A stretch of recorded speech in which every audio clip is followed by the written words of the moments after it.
Being Alexander Worthington allows me to say and act a way that I would love to act in the real world, but can't. When I act like an oblivious idiot, you got to tell me I'm an oblivious idiot. When you look at your career, I mean, you got to do something pretty cool. You got to wrestle Owen Hart. There's a board. It said Scott King Owen Hart. Just like I was happy to see Scott King versus Owen, I was very unhappy to see Scott King versus Ludvig Borga. And then all these years later, Adam Booker brings back the EWA. Seeing that come back, what has that meant to you? Oh, it's fantastic. When I had the match, it was good enough. When I threw the dropkick, I didn't land right. I knew right away I broke my ribs. Joke about Teddy's way too young. He'll 100% come back. When we booked Bundy, we had to buy him 2 airline tickets because he couldn't fit in one seat.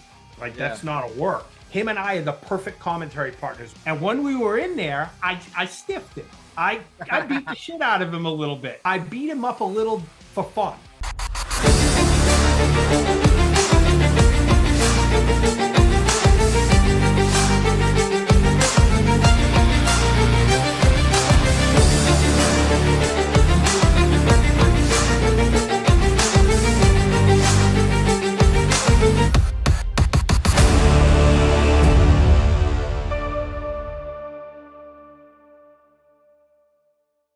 All right, everybody, welcome back to the channel. Another episode of Best for Business. I'm pumped for this one. When I started doing commentary, one of the first people I got to call shows were with you, Scott King. So thank you for joining me for this one.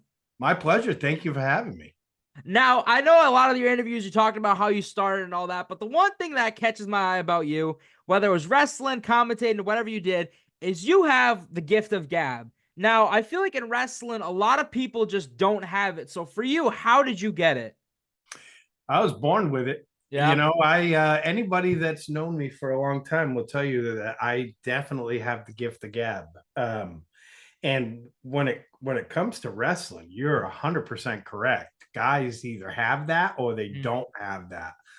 And it's a shame because, you know, some guys could have been far more successful if they could have had that because, you know, they had everything else, you know.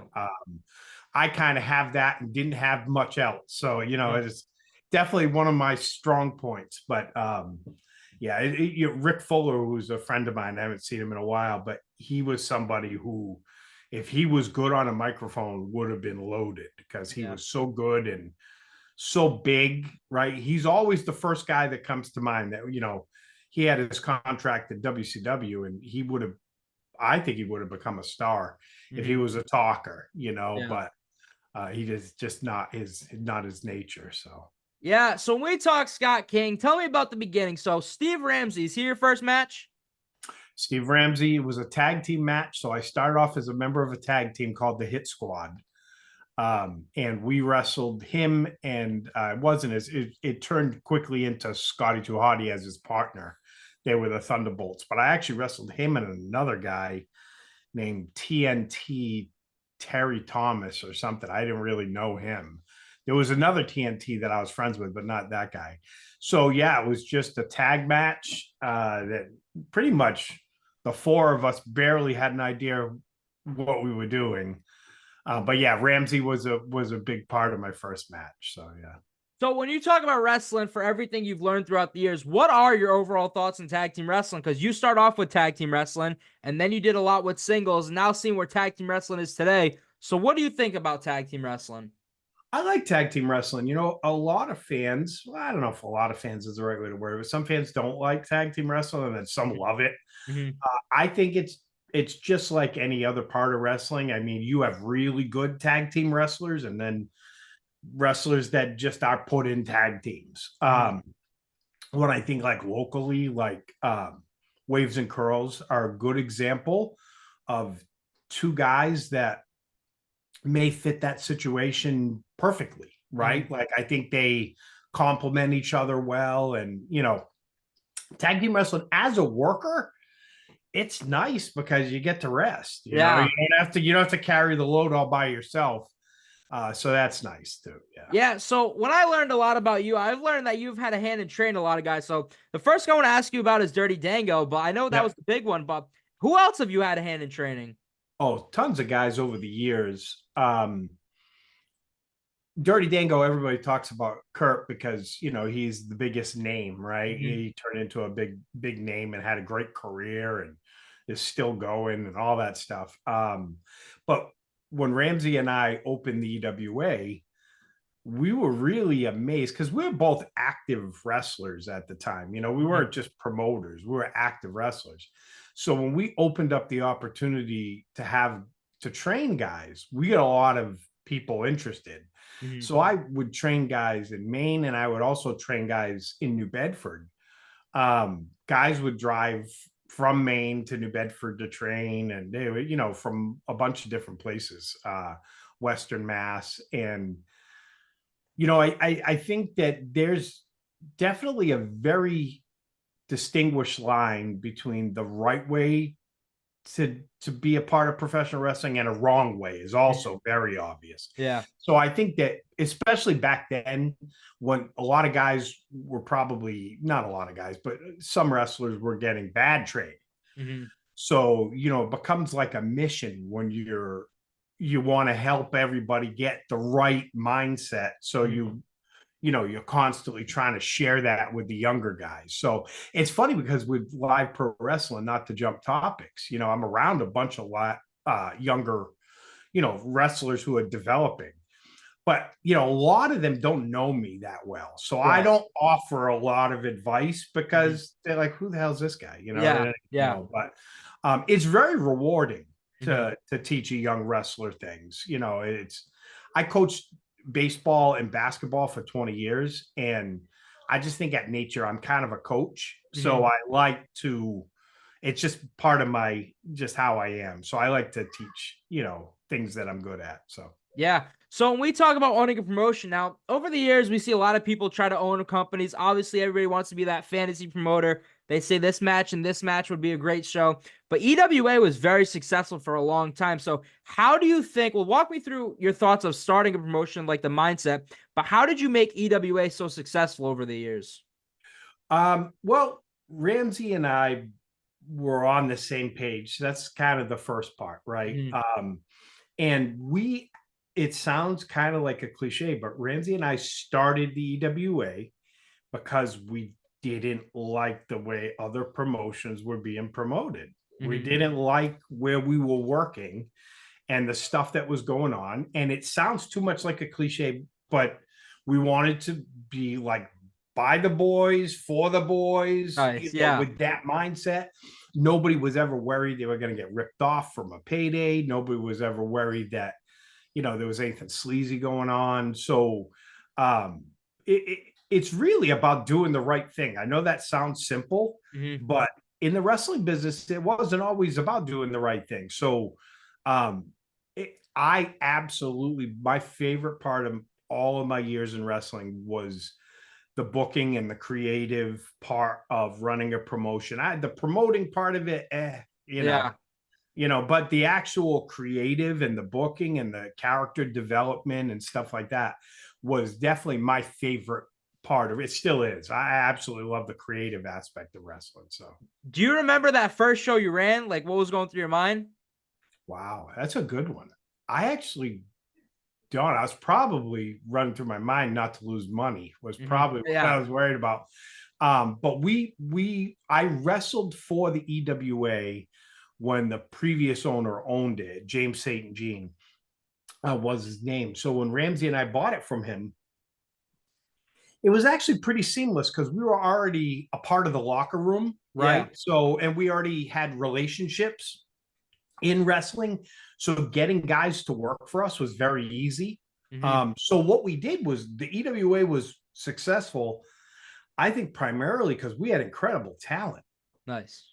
I had all kind of guys from New England wanting to work for us, so we didn't have a hard time. Mhm. And then we integrated our students in with the more experienced guys, and it Yeah. was the perfect mix because you can't have too many brand new guys because then you look like a bunch of brand new wrestlers, right? Yeah. And fans don't want to see that either. So just it was the perfect mix. I had an incredible atmosphere at all the shows, all the events. Like we didn't have to work hard to get guys to help, to set up, to tear down. everybody was so eager. It was a family atmosphere. It really truly was. And people overuse that term, but it was. And the thing I like the most about working for Live Pro is it's the similar atmosphere. Yeah. That locker room is a close-knit locker room. They care about each other and their friends, and that shows in the product, Yeah. I tell Teddy the one thing I wish he did more was some storylines, but he is killing it right now at Live Pro Wrestling. Yeah, regardless. he's doing so well in such a short amount of time, too. Yeah. So when we talk about you wanted to train guys, I'm curious, who are like some of your mentors originally in wrestling? That's a good question, too. My mentors. Well, there was this guy, Brian Brigger, who wrestled as Scorpion, which was it's kind of a blatant Sting ripoff, honestly. Used to paint his face and stuff. But he was the first guy I was around that understood getting heat and interacting with the crowd. And a lot of when you're young, you're just so trying not to screw up, trying not to blow spots, trying not to, look fake, right? Or whatever, however you want to word it. And not enough young guys understand connecting with a crowd, which, as you know, is the most important part of wrestling. Right. So he knew that. So I gravitated to him early on. Like another one of my, he wasn't necessarily a mentor because I only wrestled him a few times. But Chris Duffy was also kind of a mentor because Chris was, he was kind of a TV jobber in WWE, but on the indies in New England, he was such a respected worker, and he would come out to Barry Manilow's Copacabana. Oh yeah. And it was like an indie version of Goldust. I bring up Goldust all the time. When Goldust first showed up in WWE with his very feminine gimmick, right? Yeah. He had more heat than anybody I can remember for a long time. Yeah. And on the indies, Duffy had that. And he didn't look like $1 million. But he was so good at that part of it. So, and like Jake Roberts, Jake the Snake, I was drawn to him because his promos and his psychology really appealed to me. So I was always drawn to people that had an ability to connect with the crowd. So that's what drew me to most of the people that I considered mentors. And honestly, in the 90s, indie wrestling was kind of a backstabbing industry. So you had your friends, but then you had a lot of people who didn't really do favors for people, and you had to watch your back and stuff. So there was a little bit of that. But I became very, very good friends with a lot of my peers that I'm still close to, but I didn't have a ton of mentors other than those guys. So when we look at whether it's Scott King, Sky King, Alexander Worthington, who would you say you shaped like your wrestling style or some of the things you did in the ring after? That's I'm over complimenting you now. Yeah, I like your questions. My in-ring style was very much influenced by a handful of guys. Bobby Eaton. I was a big Bobby Eaton fan. My work punches very much looked like Bobby Eaton's punches. I stole a lot of his stuff. I used to do this underarm backbreaker.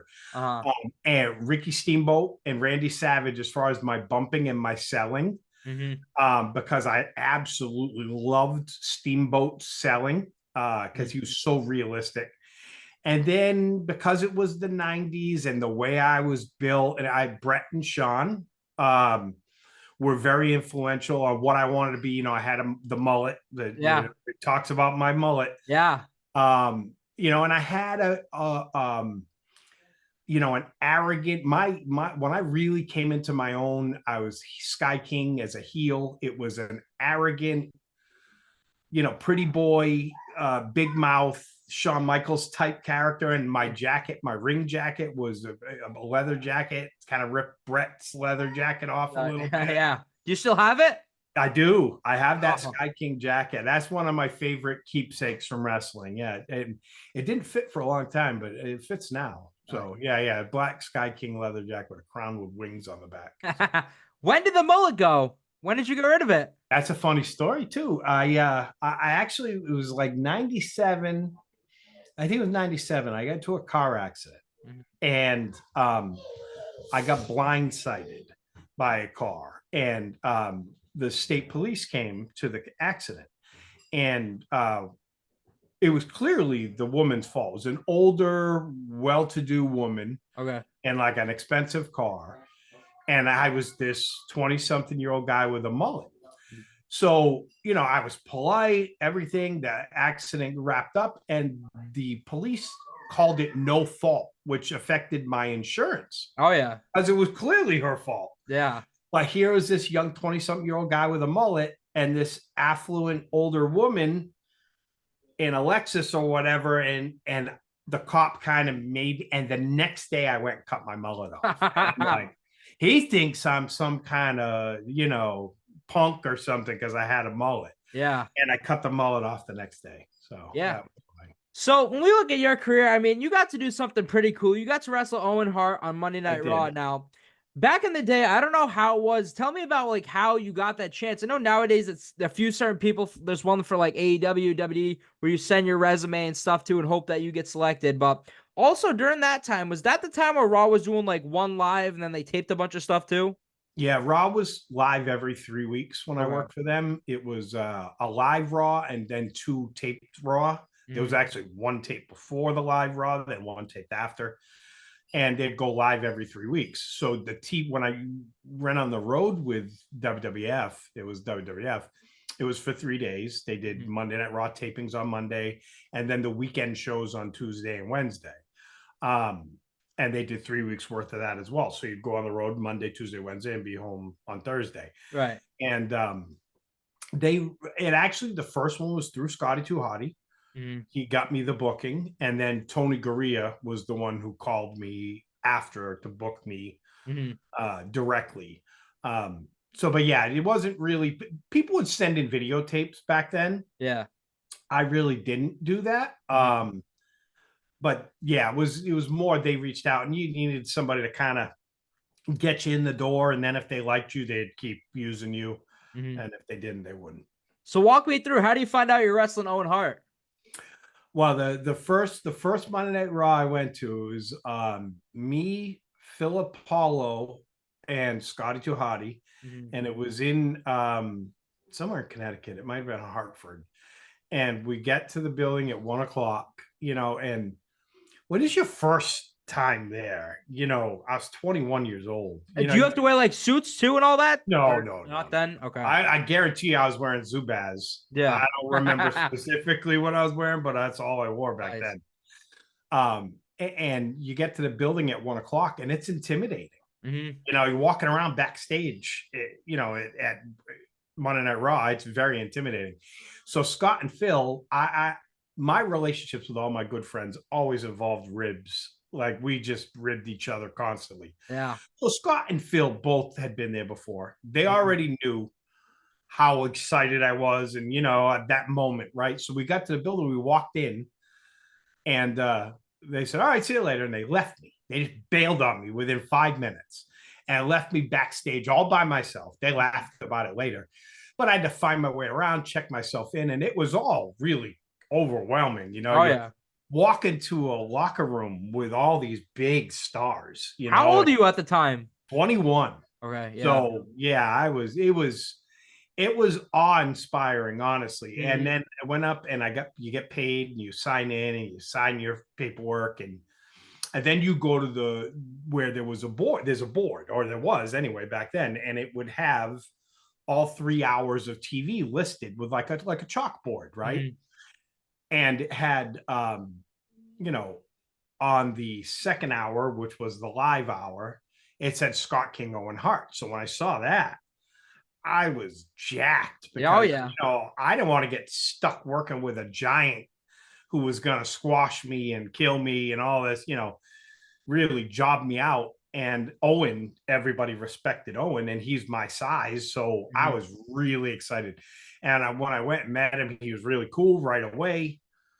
And it was a very surreal day, to say the least, to be backstage. And when so you go to gorilla position, and they're TV matches, so they're 5 to 10 minute matches, right? You're not talking about long matches. So you have like 3 matches lined up.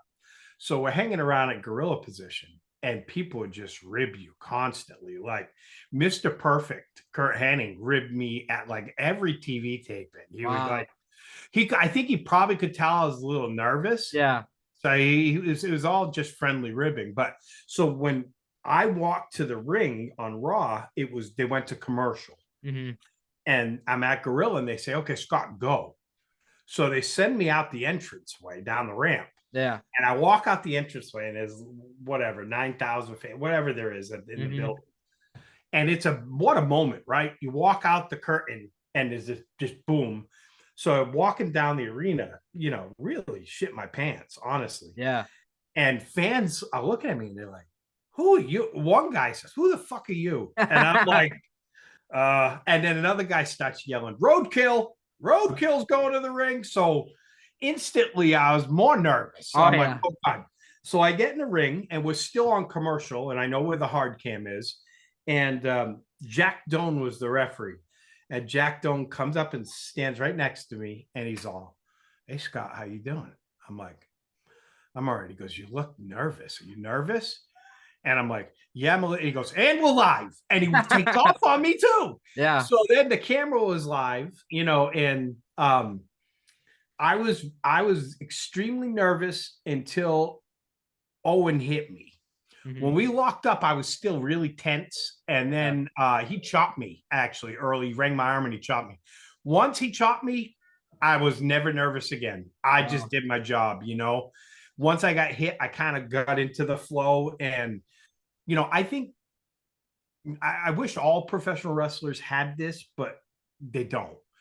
Like every single match I ever had, you talk about Scott King, Sky King, Alexander Worthington. I become that person. You become that person. It's why somebody that's good, like character actors, I guess, it's easier to be the character if you're just doing what the character would do, right? Like, yeah, you're just being the character. So it should be, for me anyway, it was seamless. So once I started wrestling him, I knew my job was to make him look good and get him over. And so I just started doing it, and it became my focus. So I didn't get nervous. It's the same way doing commentary with you, it's just, I know, and I've done it long enough now that I know what Alexander Worthington would say or do in this situation. So I think that way. It really helps. Being Alexander Worthington allows me to say and act a way that I would love to act in the real world, but can't, because you can't be that way. You can't say those things. But he can, like, he can be an absolute jerk, right? And arrogant and cocky and so stupid. And it's good for the character to be that way. So I get to really just be free and say whatever, well, within reason, right? Whatever people would love to say to say, like, if, there's a fan and I think they're annoying, I get to pick on that fan. Yeah. That's perfect. Like, So it's very fun. Yeah. So after that first match you have with Owen, don't you do another televised one too? Yeah, I wrestled with I was on tons of trips that you get paid. They don't use everybody. They overbook. They used to overbook jobbers because they didn't want to be shorthanded. But I wrestled Ludvig Borga. Do you remember him? I don't know. Oh yeah. I know. Oh yeah. Big Swedish. He was not very good, but I'll tell you this, he was scary. I wrestled him on like second or third trip, and it was one of the weekend shows, Superstars or Challenge or one of those. And I get to the building, and I'm looking at the board, and just like I was happy to see Scott King versus Owen, I was very unhappy to see Scott King versus Ludvig Borga, because I'm pretty sure it was a Tuesday. And on Monday, I was at Raw and I didn't work. And Ludvig Borga worked with somebody on Raw and knocked the guy out in his match. clotheslined him in the face, knocked him out. And the guy he was working with was bad. He was awful. He was one of those robotic, big muscle guys that couldn't take bumps, couldn't sell. Yeah. So he looked like bad. And Borga did not look good in that match. Yeah. So what he resorted to was beating the guy up, and he knocked him out. Like literally knocked him out. And I came in the back, and Borga was swearing. He was mad at the jobber. After he knocked him out, he was then mad at him. So then I show up the very next day, and I'm wrestling that guy. So I'm like, oh, that's awesome. Who wants to go through that? But if you watch that match, oh, I sold like Superman. He had like a boxer gimmick, like he had an amateur boxing background, and he was this giant guy. So when he did like body blow punches in the ring, and when he body blowed me, it was a Rocky movie. I was 5 feet off the canvas. Yeah. You know, like he was the Mike Tyson punching me. So he was light as a fly. He didn't hurt me at all. But that's, again, I know what to do to not get punched in the face. You know what I mean? Make him look like Superman. They don't have to do that, you know? So, but again, like I said, I think that was my strength as a worker, was I was really good at making people look good and getting people over. So guys generally did not dislike working with me because I made them look good. Yeah. It's really what guys care about. So, so now for the EWA, you got to wrestle King Kong Bundy, was it? I wrestled tons of names. Tell me about wrestling Bundy. Bundy was awesome. Yeah. Bundy, first of all, locker room wise, was one of the nicest people ever. Nice. Yeah. And Bundy was an example of the EWA where I actually booked Bundy and wrestled Bundy. So I did a little promoter bias there, booked myself with Bundy. But like when we booked Bundy, we had to buy him 2 airline tickets because he couldn't fit in one seat. Like that's not a work. He really needed 2 airline tickets. He is a gigantic human being.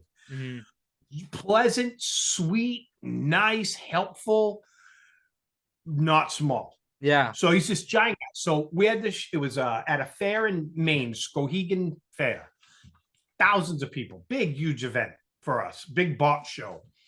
And we bring in Bundy and I wrestle him. And the whole day, my locker room, it ribbed me relentlessly to see how I was going to chop Bundy. Yeah. Because I had a reputation for having nasty chops. Teddy told me about that once, I think. Oh, I had awful chops. Yeah. Like Rick Fuller's chops were bad. I was probably right there. And I used to throw a lot of them because, again, my style at 215 pounds, I was kind of, I thought I had to be very realistic. Yeah. To be believable.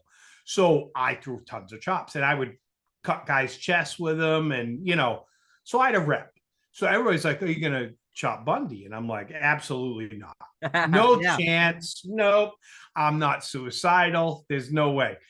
So they rib me all day. So we get in the ring, and just in the match, we get to the point where I had some heat on Bundy and I had him in the corner, and instinctively I reared back without thinking and lit him up.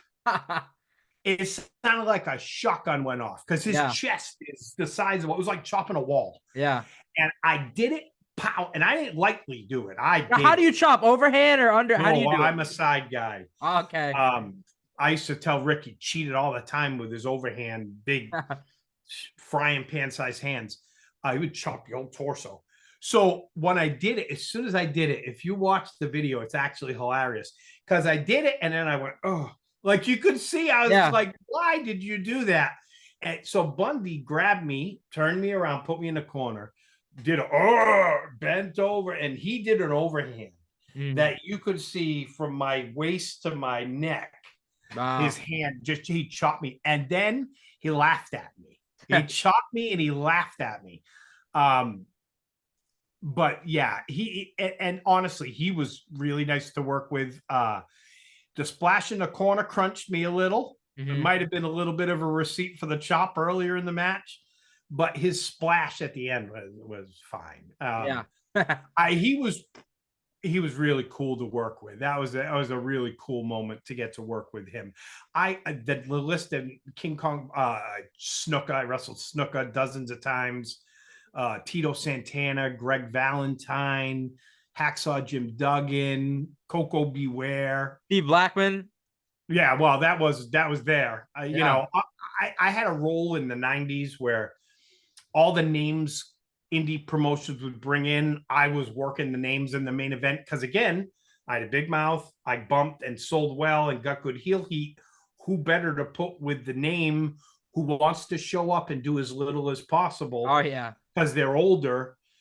So they loved me because I bumped all over the place for them and made them look good and all that stuff. But Bundy was really cool to work with. Yeah. So when you talk about EWA, it was so successful, but time eventually comes. I don't know how EWA stops.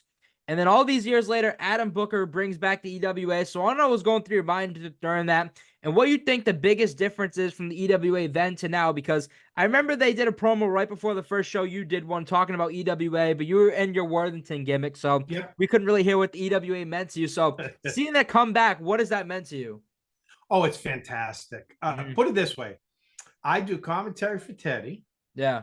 And I do commentary for Booker. I don't do commentary for anybody else. Mm-hmm. I literally, and Booker shows are 3 hours away. Right. So I'm only driving 3 hours because of how special it is. You know, I'm not, I'm not doing it for any other reason.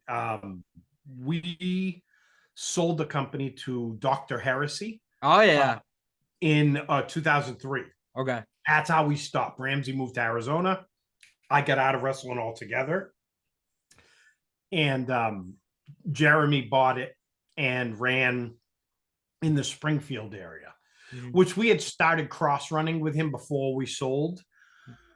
We did it for a couple of years where he kind of had his territory in Springfield area and we had Maine and then we were running New Hampshire and Northern Mass. Yeah.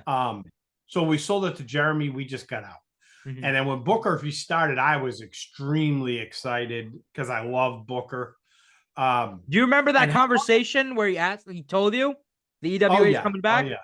Oh yeah. We had tons of conversations. Actually, we had conversations years before it came back about it coming back. Nice. And Kid Crazy, who passed away, who was one of our EWA guys, and I love Jared to death.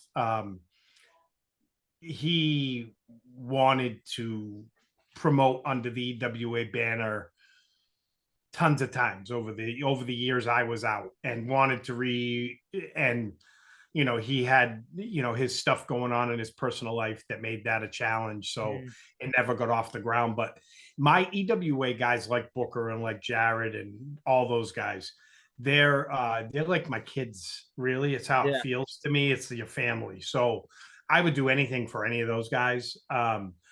But yeah, the EWA, I like this reincarnation. It doesn't feel exactly the same. It's much easier on me because all I have to do is show up, go on a microphone and act goofy. Yeah. I don't have to hurt myself. I don't have to worry about losing money. I don't have to worry about any of that stuff. But I miss that part of it. I do, but it does feel similar, just not exactly the same. Yeah. What was it like to finally win the EWA heavyweight title? That was cool. Yeah. I mean, I don't want this to sound arrogant. I had tons of titles as a worker. Yeah. Again, it kind of fit my character to be that big mouth yapping heel champion. And, I would go, there was this one promotion that I worked with this guy by the name of Super Bad Steve Bradley, who also, I don't want to tell a story. Every story I talk about, these people have passed away, which is awful. But he was a big deal in New England. Like, he signed a WWE developmental contract back when that didn't happen a ton. It happens more now, but he was a big deal in New England. And when promoters saw him and I work for like 2 years, we were married. We worked together everywhere because what I did matched up perfectly with what he needed. And his perfect partners, we were, me and Bradley. So what the promoter would do is we'd work in different towns all over Massachusetts. And every town we went to, I was the heavyweight champion and he was the challenger. And I put him over in the main event. He new championship. Yeah. and then would go to the next town and I would be the champion. I would put him over. I did it all the time. Yeah. So honestly, when I won the title, the EWA title, I won the EWA title before I owned it first, but James St. Jean. And then when I owned it, Ramsey brought up putting the title on me. And I really didn't want to because I didn't want to be the locker room leader. He owns it and he's the champion. Yeah. You know, I didn't want that. Yeah. But I took it from a guy by the name of Delicious Dave Vicious, who also has passed away. That's atrocious. How many of these guys I'm telling stories about? And the goal was to just transition it from a baby to a heel so we can get on another baby. And it worked out. And I didn't hold it for long. I think I held it for 6 months, but it was more for the transition of it. So when I won it, when we owned it, it didn't really excite me because I didn't want the reputation of being a promoter who puts the title on himself. So it was more flattering. Whenever I won a championship, it was flat. It's just flattering, right? It's a compliment. They tell you you're good enough to be our champion. And it is an honor. Even though winning and losing in wrestling isn't real, it's a compliment and an honor to be put in a position that promoters trust you to be in. Yeah. So how do you become Alexander Worthington? Go from Sky King, I believe, to Worthington? Yeah, I went from Sky King to Alexander Worthington. That was actually the easiest. That's the quickest story you'll ever hear in your life. Really? 1997, I blew out my knee. Bad knee injury. Had one surgery. It didn't help. Had a second surgery. It helped. Missed way less time than I was supposed to. I was supposed to be out 9 to 12 months. I went back in 6 months because I'm stubborn and you don't want to lose your spot. You don't want to. Oh, no, because somebody can take it right away. Yeah, you got to get back in the ring. So I came back too soon. But essentially, I started to gain weight. I became Alexander Worthington because I started to get fat. Wow. That's the honest to God truth, because Sky King, the days of spandex and running around topless, talking about how sexy I thought I was, didn't fit anymore. You know what I mean? Yeah. The mullet was gone. Yeah. It got replaced by a gut. And I'm like, how can I still be convincing without them being like, shut up, you're just a fat guy. You know, no one's going to listen to you. So I put a suit on and decided if I'm going to start to get fat, I might as well wrestle in clothes. Yeah. So I literally, and I was sitting around being creative, and I'm like, who can I be that's obnoxious? And the Alexander Worthington character is kind of a combination. It's kind of a cross between like Vince McMahon, Mr. McMahon, and Ted DiBiase, and like a spoiled rich kid, right? So that's how I kind of envisioned it, right? Like I wanted to throw my money around because everybody hates that. But I really found who I wanted the character to be when I started doing commentary as Worthington, because as you know, being my partner, I have a very Bobby Heenan-esque style. Yeah. Right? That's probably how I would classify my style, right? I self-deprecating humor, witty, funny, blatantly, obviously heel, right? Yeah. And the goal is I always found Bobby Heenan to be incredibly entertaining. So I'm trying to be a heel, but I'm trying to be entertaining. But again, I think in commentary, it's the exact same thing as how I viewed it as a worker. I'm there to get everybody over. Yeah. At my own expense. Like that's what being a heel color guy is. I'm here to make you look good at my expense. Bobby look good at my expense. Every worker to get over, make the babies look like I hate them and make the heels I love it. I know it's kind of a little old fashioned, maybe the way I'm a commentary guy, but when I watch other color guys and they're kind of tweeners almost, where they're not heel, but they're baby, but they're not baby, I don't like it. Yeah. And maybe that's just my old fashioned mindset of wrestling. I think you need obnoxious heels. And you can attest to this. Any obnoxious thing I can think of to say, I will say during commentary, especially if it makes me look like an idiot. I always try to make myself look like an idiot. And I'm good at being an idiot. So it's natural for me.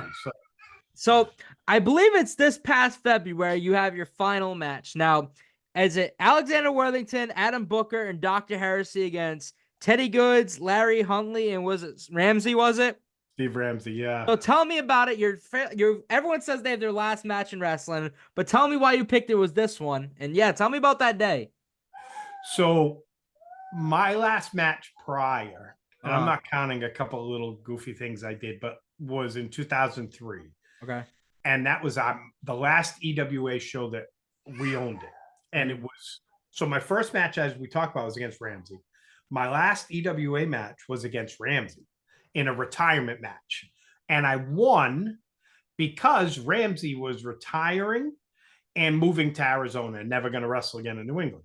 Or I would have never put myself over because number one, I'm a heel. Number two, why? Right? The guy's leaving. It's an awkward spot. But I wasn't 100% sure I was retiring permanently, number one. And it was actually Ramsey's idea. He's like, I'm going to Arizona. No one around here is ever going to see me again. What does it matter? You should go over. So, we did a dirty finish, right? But I won that match and he went, and I was pretty happy because I was already at the end of my rope as far as being out of shape and being older and, not really being active anymore. So I loved it. But I never said, this is my last match. I never thought it in my head. Even though just like on the down low? Yeah. Yeah, because I coached my kids and I wanted to be a dad, a full-time dad. I didn't want to be gone every weekend. I didn't want to. So I stopped. I chose being a dad over keeping my wrestling career going, essentially. Yeah. So when the thing came up to do the match, not this February, but the February before, Fandango he's the promoter that promoted the show. Yeah. He called me, not this year, the year before. I said, I'm running a show in Portland. There'll be 10,000 fans. It's after a hockey game. It's a big deal. I want to bring you in to manage, because he knew I didn't work anymore. Mm-hmm. He said, it was Fandango and Scotty Too Hottie against Enzo Amore and Mo Jabari, who's a Bret Hart student. Yeah, his protege. Yep, his protege, really. So he said, that's the main event. I want you to manage Enzo and Mo against me and Scott, because it just makes too much sense connection-wise. So I'm like, cool. I was all excited. Yeah. So nobody told me anything. And I got up to the building and Ramsey walks in. So Kurt flew Ramsey in, and the whole locker room didn't tell me. All is a surprise. Yeah. So Ramsey managed Scott and Dango. Nice. Yeah. And I ran as the heels, and we got into it, and I took a couple bumps for him and, did heel manager stuff. And I had a blast. It was good.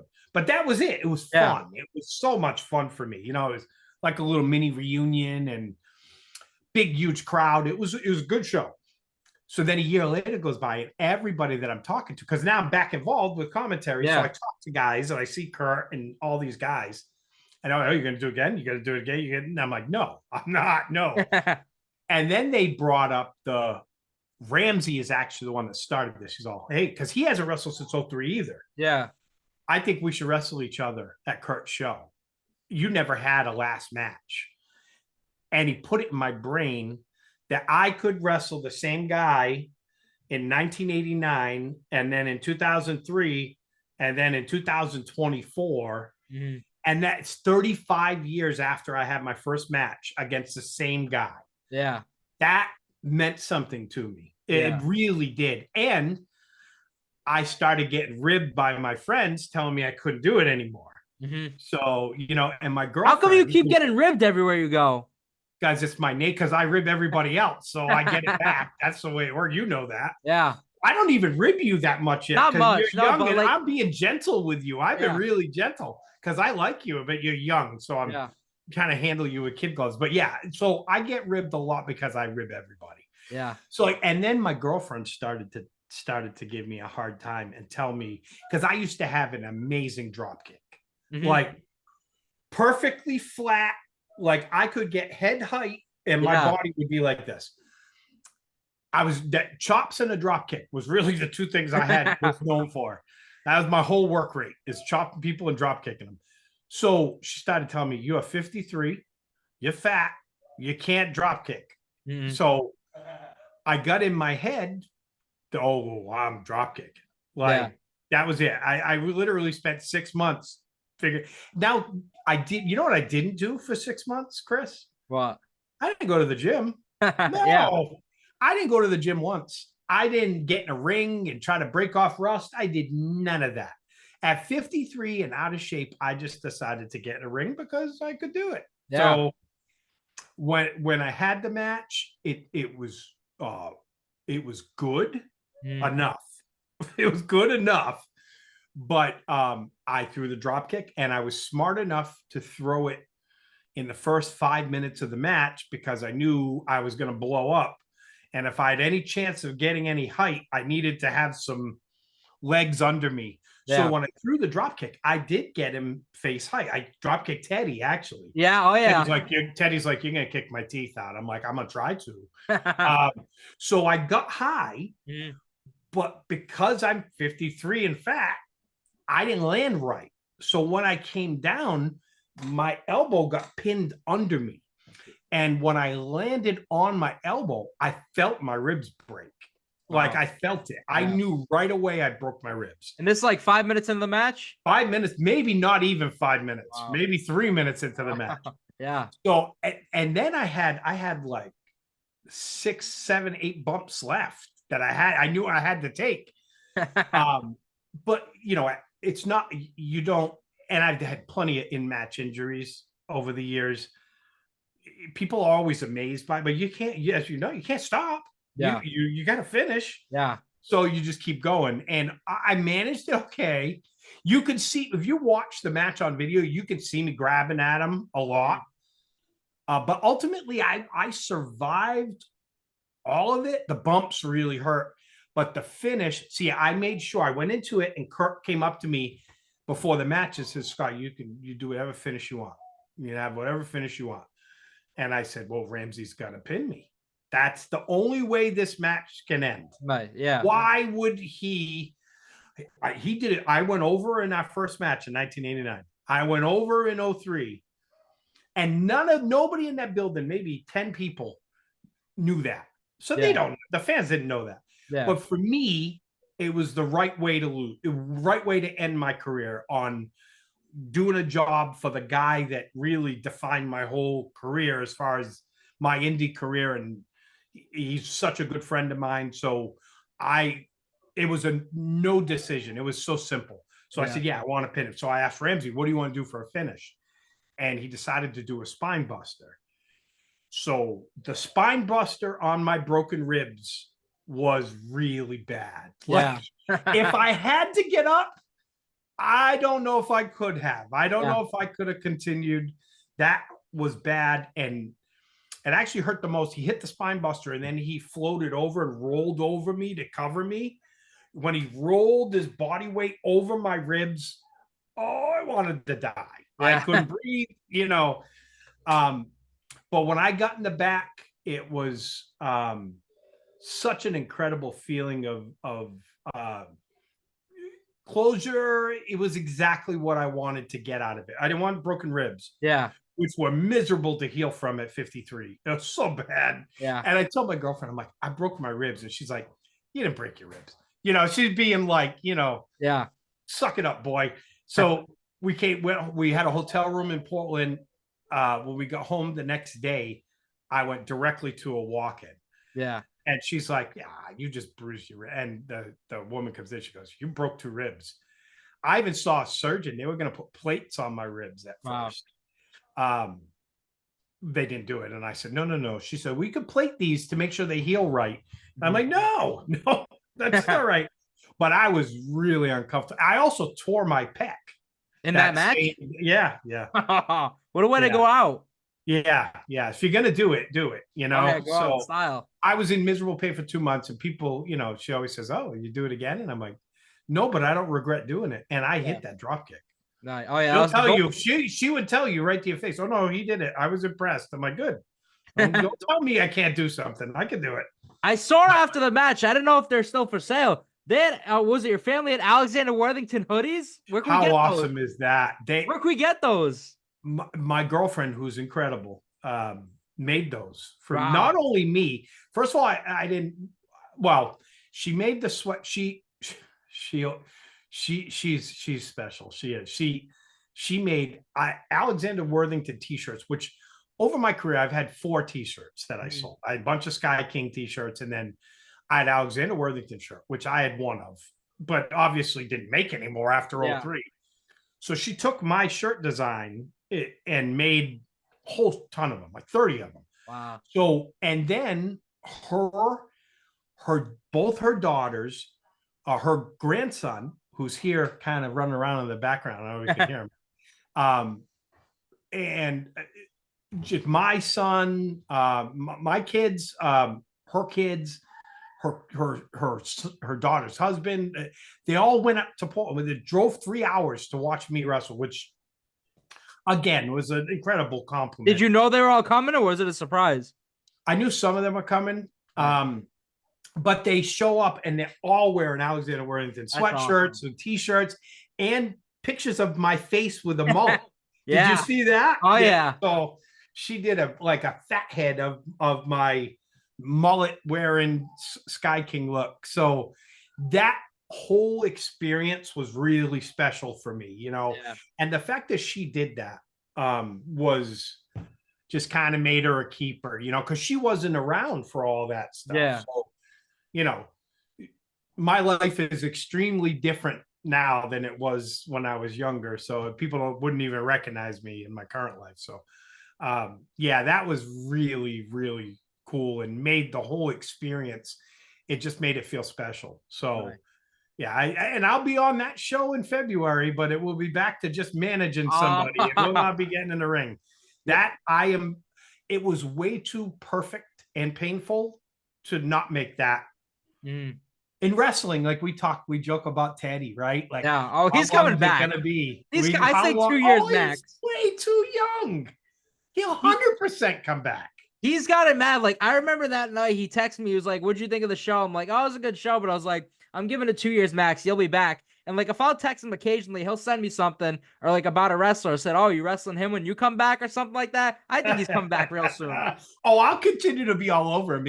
I was talking a lot to Little Mean Kathleen prior to his last match, that show. And we were talking about the same thing. I'm like, hey, we got to start an over-under with the locker room. How long do you think it's going to be? And I said 2 years, and she said 6 months. Yeah. She said it won't take him long. But yeah. The last match is a special moment. And it's really, to be honest, you know, it was, you know, it's obviously for Ramsey. It was a big part of it, but it's for me. It was for me. You know, it was, you know, it was like wrestling is it's like a love letter, you know. You fall in love with wrestling. It was like a full circle moment. Yes, and it just if nothing else, internally allowed me to close that chapter of my life and do it happily and look back on fondly, even though the ribs, you know, were not that good. So what was your first interaction? How'd you meet Adam Booker? He came. Adam Booker showed up at an EWA show. Yeah. With a videotape in his hand. Wow. And we had somebody cancel. Now, I was famous for having guys come up to me at shows and give me videotapes, and I never watched them. I never watched them. I consider myself to be a good judge of character. And I may be wrong, but I believe I'm a good judge of character. So I met him and I liked him right away. And we had somebody not show up for a show. So I said, hey, we got a spot. Should you bring your gear? And he was trained by Dory Funk, I think. I don't remember who he got originally trained by. It was out west. He moved out west. Yeah. I don't know why. I should know who it was. It wasn't Dory Funk. I don't know who the hell trained him, but it's a big name, older guy probably in his 70s. And he carried a big name. So he said he was trained by him, and I liked his look. So I'm like, hey, put you in this match, and so we can see you. I don't want to watch a videotape. Yeah. And the first night, after his match in the back, I said, you can work for us whenever you want. Wow. And then he started training with us. So we started training him too. Mm-hmm. And he's one of the more naturally gifted guys and has some size. Mm-hmm. Like Frankie Armadillo was another EWA guy with naturally, and Kid Crazy was another really gifted guy, but they're small. Right. They're really small. So you only have a certain height of a ceiling when you're that little. Yeah. You're probably not getting a WWE at that size. Yeah. And Booker had size, and he's really good. So he became probably our longest reigning EWA heavyweight champion. He became our top babyface. Nice. But yeah, I love Booker. So yeah. The one person I really wanted to ask you, whenever we go to these shows and this person is here, you just have chemistry with. So tell me about your relationship with Bobby Cruz. Bobby Cruz. So Bobby Cruz is he's just a good friend. It's speaking of ribbing, there's nobody in this world that other than Ramsey, that I have a bigger ribbon relate. Like Bobby came up to me, as you remember, during commentary on that show, and he kneeled down next to me. He was trying to hit me in the nuts while I was doing commentary. Yeah. Just because that's what he wants to do. So I met Bobby he was the ring announcer in the 90s for a promotion I was working for. And the very first time I worked with him, I was heel Sky King. And the promoter said, Scott, we want you to do guest commentary for a match. It was the first time I ever did commentary. To set up an angle with Scott Ashworth, ironically enough. Oh, yeah. So I did commentary on a Scott Ashworth match. He was a baby, and I was the arrogant heel who was talking shit about Ashworth during commentary. And in commentary, I left commentary, went in the ring, and left him laying to set up a match for the next show where I wrestled Ashworth. That's how I did it. And I did it with Bobby. And after the show, it was just a one-off. It wasn't meant to be anything more than that. The promoter, the booker was like, oh my God, Scott, you're really good on commentary. He goes, we need to do that more often. And Bobby loved it. Bobby Cruz. So then I worked with Bobby again after that periodically. But when I did the EWA, the first thing I told Ramsey is Bobby Cruz has to be our ring announcer. And Bobby Cruz has to do commentary with me, because we had that. He was my Gorilla Monsoon. I'm so seamless doing commentary with Bobby Cruz. We could do it with no show prep, with the drop of a hat, give us 2 live microphones, and we will mess with each other. Yeah.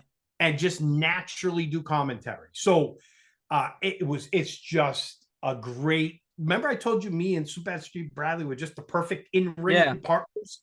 Him and I are the perfect commentary partners. We know how to play off each other without even thinking about it. You know, like you and I are getting there. You're starting to feed me better. Like you're starting to throw those lines out there that I'm going to bury myself with.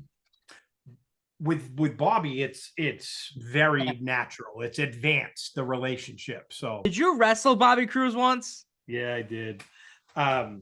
Which, like I told you, is trying to hit me in the nuts at the last show there. That's a throwback to the last match. So again, I think very much that my job in the wrestling business is to get people over. I'm good at it. So if you're good at something, you do it. So the very last EWA show we had, when I was wrestling Ramsey, I had the whole Monsoon Heenan thing with him for years. So, and I would always insult him and threaten him, right? Because I'm this wrestler and he's not a wrestler. So, I would be a bully with him. And so I figured this is the last show. What better way than to let him get over on me, right? I mean, he needs to shut me up. Send the fans home happy. Yes. And so at intermission, I went in the ring and he came in the ring. And we had done in the ring promos in the past. And they always went the same way. I was the commissioner, so I did whatever I wanted and put people in bad situations. So I challenged him to a match on the spot and said, that's it. I says, this is our last show. I'm going to put you in your place and beat the hell out of you. So before the show, we decided to do this. And he's not a wrestler at all. He had no wrestling background at all. So we went over a couple of things. And when we were in there, I stiffed him. I beat the shit out of him a little bit. I beat him up a little for fun. I'm being honest with you. I didn't not enough to injure him, but just I potatoed him. We were working on, well, let's do this. Hey, can we try this? And I got him down, and I kicked him in the head a couple times, little, not to hurt him or knock him out, but enough to make him go, ow, ow, like, you know, you want to make them pay a little bit. They're not wrestlers. You got to make them feel it a little. So we went over it, and as soon as we went over things before the show, he's like, yeah, I can't do that. You're going to hurt me. So, and I wasn't going to hurt him. But so we did very little. And I bumped him once and then just walked around, shoot my mouth off. And I stood over him and picked him up by the hair, and he ball shotted me, and then schoolboyed me and pinned me. I had him pin me right there. Good pop, I bet too. Oh, great pop. The crowd went nuts. Like you said, you give them what they want. And, but when he did it, it was a real shot. It was a real low blow. Like I couldn't breathe. Like he completely, and he did that on purpose. So it was a real low blow. So over the years, we've showed up. He's in fantasy leagues, and we'd end up rolling around on the floor at a fantasy draft, fighting each other because he would just start a fight with me in the middle of a night. So it's just kind of what we do. We just kind of mess with each other like that. So he told me before Teddy's last show, he's gonna get me before he left. So when he came over to commentary, I'm like, oh no. And I was like covering up. I should have wore a cup. But yeah, I love Bobby. I do. I love Bobby. And I'm so happy for all the success he's had. Yeah. But he still hasn't got me a job there. So I don't know. So walk me through. So after all these years, Live Pro Wrestling happens, and one of their first few shows, Man of Steel 2023, the first show, you make your commentary debut for the main event with Bobby Cruz. And then what is it like? I think the month or 2 months later, you've come back for commentary full time. So tell me about that. Like, what was your thought process doing this one match and then wanted to make it something again? There were steps to it. Teddy being the guy that he is, honestly, is the only guy I would have done it for, other than the EWA guys, right? Yeah. So he brought it up a handful of times. Actually, my first spot on that show was in commentary. It was to come in and do a manager spot with Sidney Bacabella. Really? Yes, that was our original plan. Wow. I was going to come in, and I was going to be the manager behind the manager. Yeah. I was going to be the emperor behind Darth Vader. I was going to be Sidney Bacabella's mentor. Yeah. And we were going to work that into an angle. Nice. Because Alexander Worthington did a lot. I did a lot of managing stuff, right? Very similar to Sidney. Yeah. Same type of manager. He's got a Bobby Heenan-esque style too, right? So very similar, my Worthington character to Joey's character. So that was what Ted, and then Ted changed it and said, no, I want you to do commentary with Bob. And I said, okay. And then he says, why don't you come back and do heel color? I was originally supposed to do heel color the whole show. And then my mother died. And my mother's wake was the same day as the Man of Steel show. So the only reason I did the main event only was I was at my mother's wake. I went straight from my mom's wake to the show. So I couldn't do the whole show because my mom's wake was like 2 to 5 and Teddy's shows started at 4 or whatever, you know how the times are.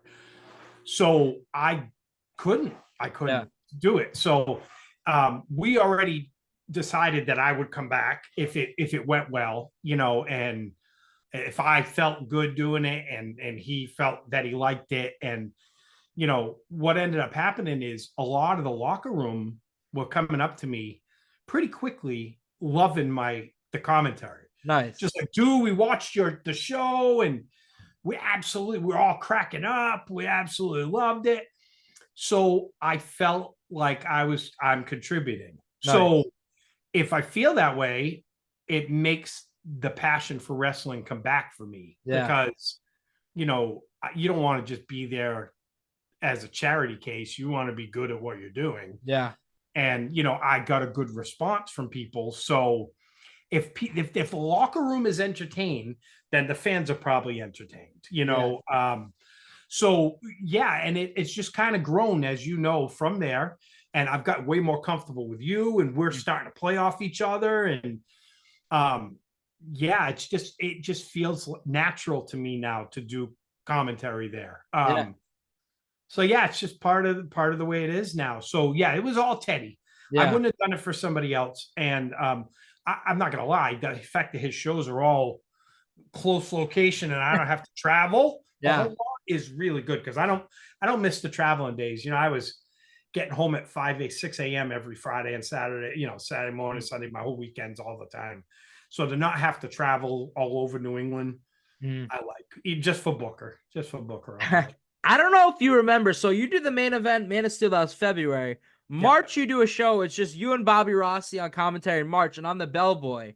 And I remember hitting you up the next day because I'm huge on networking. And because I would sit there because I didn't even know. I think I did one show prior to that, but I was still learning. And I remember like reaching out saying like, hey, I really enjoyed hearing your work, all that. And then the next month they had me working with you and Bobby. So tell me about you working with Bobby Rossi now. You mentioned it. We're starting to get the connection, but when we do the 3-man booth and it's you and Bobby Rossi just arguing, that's like some of my favorite things to do. Yeah. It's a whole different dynamic. I actually think that and sometimes it's like it's all the time out of our control, to whether it's just you and me or it's you, me, and Bobby, right? Because sometimes he's ring announcing, sometimes he may not be available for what reason, right? So when it's just you and I love our dynamic, but you and I, when it's a 2-man booth, need to get a little more of that. You need to be a little more combative with me. I do, you know, because he has no problem attacking me. Oh, yeah. And you're still so polite and gentle and young that I think you're just gentle. Like, you don't want to fully come at me. Yeah. And when you first started, you were like a Mike Tenay, because you had all your stats and you were so well researched, which again, being a sports coach, you have to be prepared. Oh, yeah.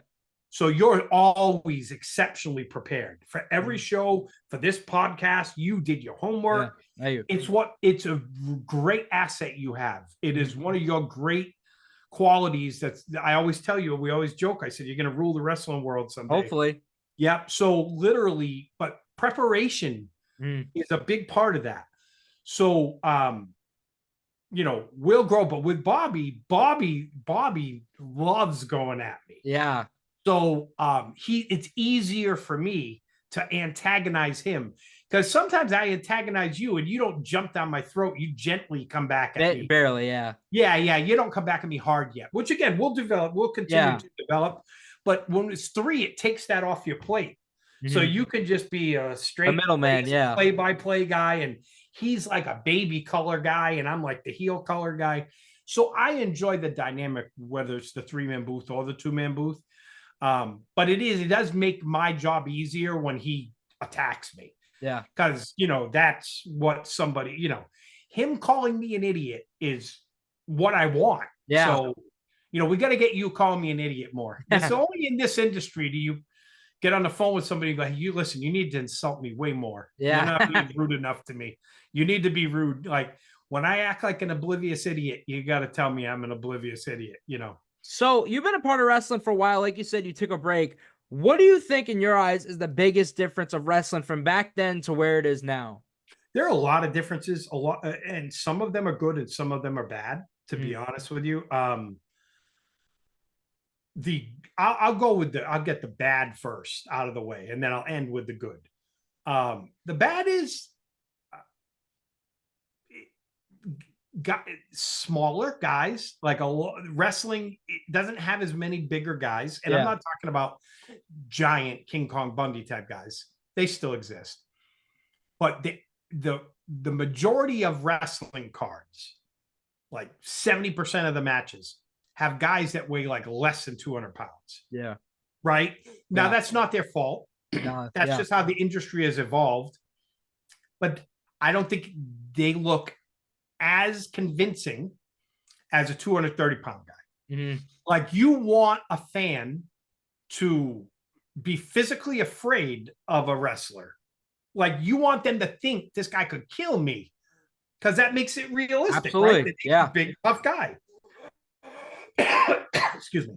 So the smaller people in general, I think, takes away from it a little bit. But if they're all smaller, it's kind of like relative, right? So, and I'm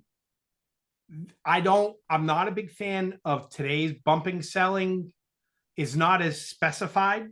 Like, people can bump and sell in a generic way. They always take the same bump. They always all the time. They always sell the same. And that's not being a professional wrestler. You have to tailor everything differently for everybody. Number one, you see your character. How would my character react to this? How would my character react to this in this situation with this guy? I didn't bump the same for Rick Fuller than I did for Kid Crazy. Right. Like, it doesn't make sense. You have to act different. You have to behave different. You have to be afraid when it's a giant guy and confident when you're the bigger guy. Like, all those little nuanced parts. I watched an old match with Tito Santana and somebody online from like 82. And it was like a house show from Madison Square Garden. Might have been him and Valentine, him and whoever. And they were so real, and so the selling was incredible, that there was a chair shot outside of the ring, and you would think someone died. You would think he killed him. But like, all the nuances, that isn't as prevalent in today's indie wrestling. But it might also be they haven't got there yet in their development, right? As far as what's better, I do think there's less bullying, less hazing, Politics.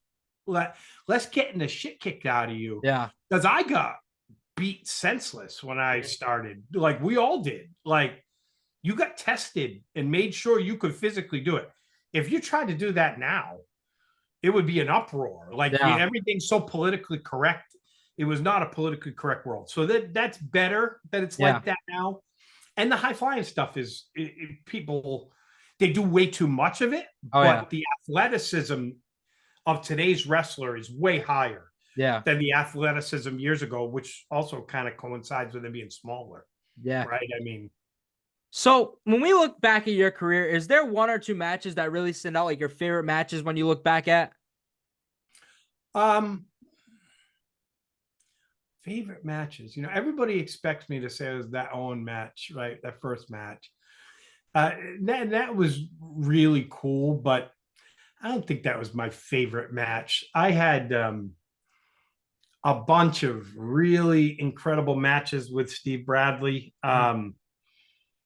We got so good with each other that it becomes second nature in the ring. And we did a series of ladder matches that hurt a lot, actually. But in hindsight, those might be some of my favorite matches, those ladder matches. And probably the first ladder match we had was at the PAL. And I like that wrestling venue. Absolutely. I love that venue. And back in the 90s, it was sold out. Like, we filled that place. And I culminated a feud with Bradley at the PAL with a ladder match where I was the champion, he was the challenger, which again was our theme, that built for like 9 months. I kept doing run-ins, leaving. You don't see that often nowadays. You don't see that anymore. As a booker, I book like that. I'm all long-term booking. Nice. And Hunter's like that in WWE. I love it. Love it now, by the way. I love the way the work has changed there. But so ultimately what happened was the finish of the match, which was him grabbing the title, very generic finish. We're both on the top of the ladder. I take a bump off the top of the ladder. He grabs the thing. That is the biggest pop I've ever been laying there looking up at the lights to hear. And I have a bunch of different video angles of that match for some reason. My wife at the time videoed it. We had a actual TV, a hard camera. And there's one angle where you can see me smiling after the finish on the mat. Nice. And I'm like, look, and that moment was probably the best match moment I had, because you did everything right. Yeah. When you get that kind of reaction, like Teddy's match, that pop when he went over, I have goosebumps right now thinking about that. That's what loving wrestling is. Yeah. Is it gives you that feeling that you can't get anywhere else. Yeah. So that's probably my favorite moment in the ring, was that finish of that match. But I had tons of great matches. So to go at that, what have been like some of your top, like, most memorable moments in wrestling? Well, the Monday Night Raw with Owen was obviously memorable.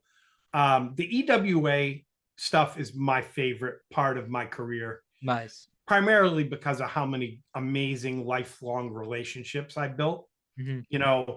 I will be close to these people forever. Yeah. So that means more to me than anything. And I got to share my passion with them. So now, now I'm just having fun, right?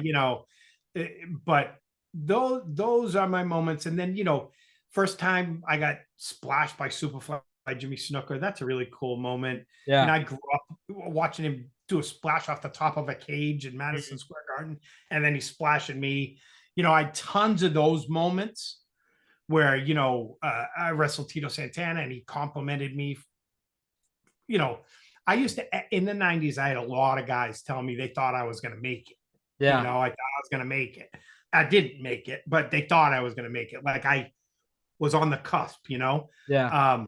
Bobby Cruise, one of the nice, and Bobby Cruise doesn't say many nice things. He's kind of that's his nature, but he said to me many times, if AEW and Ring of Honor existed when you were active, you would have had a national job.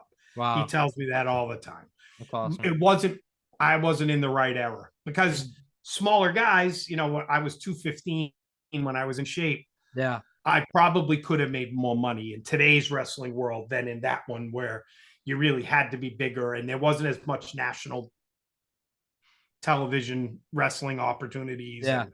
And, so, I get kind of stinks, it is what it is, but those are, I've honestly too many good moments to narrow it down. I have nothing but great memories from my time in wrestling. So I end every interview the same. However, when I'm going to post this one, I'm already ahead of the game. It's going to be the Wednesday before Thanksgiving. It'll be the day before Thanksgiving. So a few of the guys told me to say this. There's a guy out there, Chris Van Vliet, probably the best wrestling podcaster ever. And he ends every interview. He does the same. I end every interview with my question, but I'm going to ask this one first. In your life, what are 3 things that you're grateful for? My children. That is the first thing. Being a dad, it is probably the only thing in my life that I've enjoyed more than being a wrestler. I mean, I love being a professional wrestler. It was my passion, but when you become a parent, it changes your whole life, so things that I'm most thankful for is being a parent and my children being healthy. And, I honestly just keep thinking family popping in my head, because when you get older, life isn't always kind to you, and bad things happen. And, so I guess I'm also fortunate that I'm here, and I'm upright. Right. And you see so many wrestlers pass away young, and it's heartbreaking.